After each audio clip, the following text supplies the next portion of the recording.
Bismillahirrahmanirrahiim.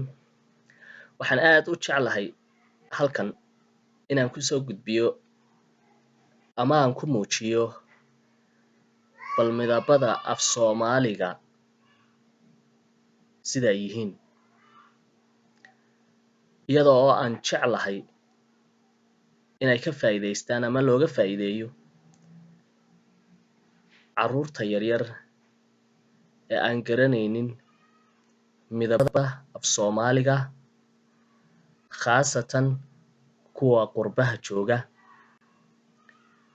ayaan aad u jeclahay bal inay bartaan halkii ay ka isticmaali lahaayeen luqadaha kale ee ay la nool yihiin.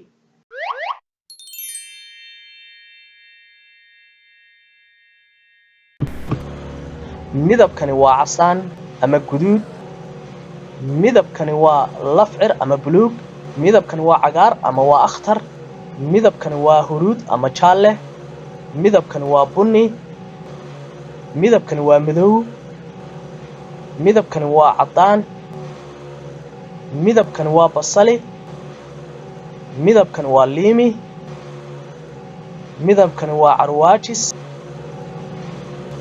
midabkaas waa dameeri. sax bal aynu u fiirsana hadda mar labaad.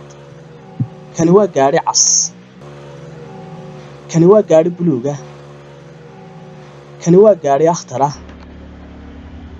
kani waa gaadhi huruud ah, kani waa gaadhi bunni ah, kani waa gaadhi madow, kani waa gaadhi caddaan ah, kani waa gaadhi basali ah, kani waa gaadhi liimi ah, kani waa gaadhi carwaajis ah, kani waa gaadhi dameeri ah.